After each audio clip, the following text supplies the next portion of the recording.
Christine, how much does it hurt the WNBA when Caitlin Clark is out?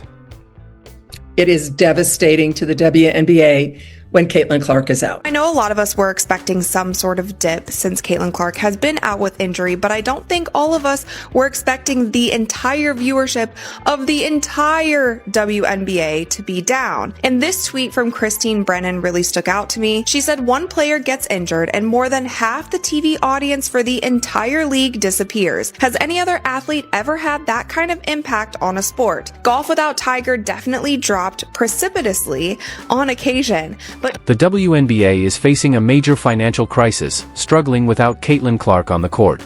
Once again, it's clear the league hasn't learned how to protect the one player who brought them out of the shadows and into the spotlight.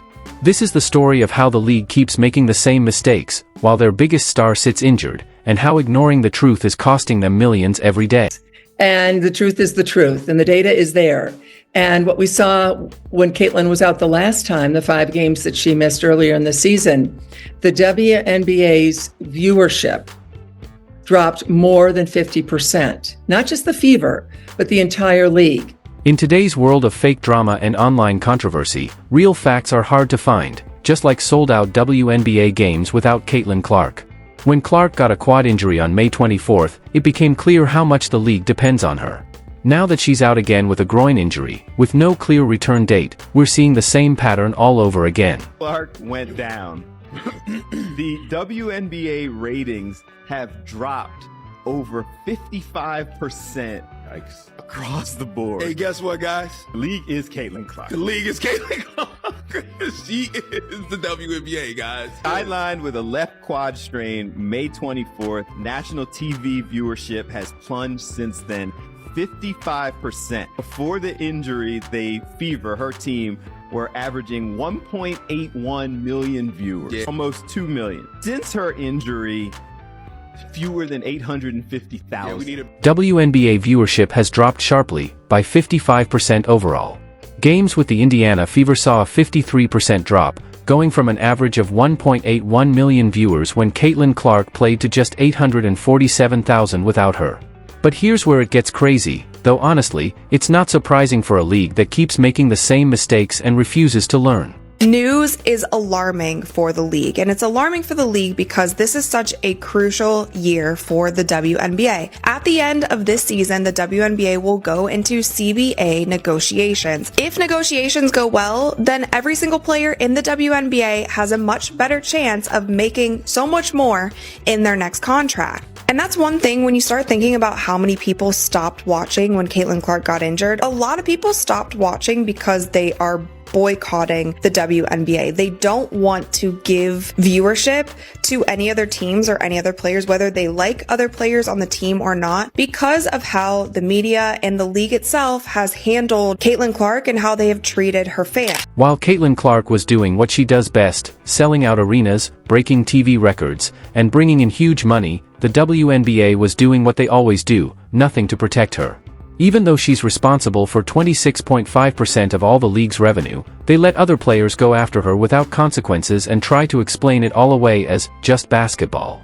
What's really concerning about this is the fact that we are only a month into the regular season, and Caitlin Clark has already been out with 2 injuries. With the first one being her having to miss some time with a left quad strain. Now, of course, this is concerning because if you're already on your second injury, you don't want to be that player that is always hurt. Cough, cough, Embiid, cough, cough, Anthony Davis. So I really do hope that the Fever really sits her out right now for a while, only because you don't want her to have more long-term injuries and be more prone to. What's truly frustrating, though some might call it fascinating, is that this same situation has happened before, and yet the WNBA still hasn't learned from it.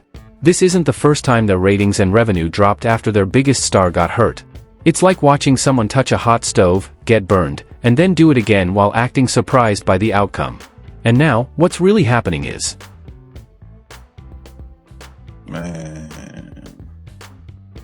Man, bruh. Congratulations to the WNBA. Your ratings are going to drop by 55 to 60% once again. I believe the WNBA have successfully broken Caitlin Clark. If you're enjoying this, don't forget to subscribe. The financial hit has been fast and brutal. Ticket prices for Fever games have dropped by 71%, some fell from $860 to just $250. On average, tickets for games Clark missed went from $1,370 to just $80. That huge drop shows exactly who brings the excitement to this league. Road games that were moved to bigger arenas just for Clark are now struggling to fill seats. The Fever vs. Chicago Sky rematch, once one of the season's biggest games, saw ticket prices fall from $210 to $95. This same matchup used to bring in 2.25 million viewers, one of the most watched WNBA games ever.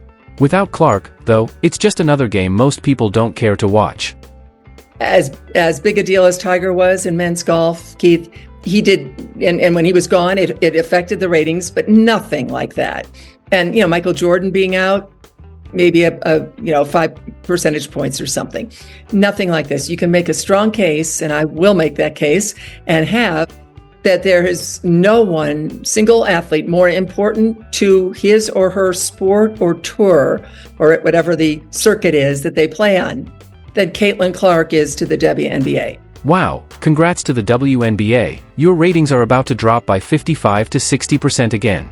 It really looks like you've managed to break Caitlin Clark. Christine Brennan, a longtime sports journalist, has been one of the strongest voices calling out the league.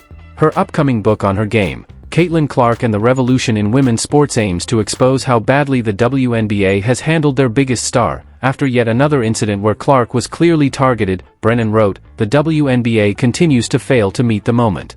She pointed out that more people are watching the league than ever before, and this is what they're seeing.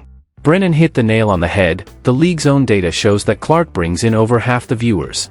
Yet they keep letting players go after her with cheap shots and hard fouls just to scare her off the court. It's like watching a restaurant owner do nothing while customers harass the one chef whose cooking is the only reason anyone comes in. I don't even know where to begin, man. I hope Caitlin Clark is okay. I want to know when this injury even happened, bro, because let's be serious here. She has the quad injury. Mind you, Caitlin Clark hadn't missed a game since she was like 19 years old, since she was like 18 in college or something. Now she has a groin injury. We've never seen Caitlin Clark play as bad as she played the last 3 games. Let's just be serious here. She's like 1 for 20-something on threes in the last 3. We've never seen her shoot the ball this way. I'll say that. Has she been hurt and playing through this?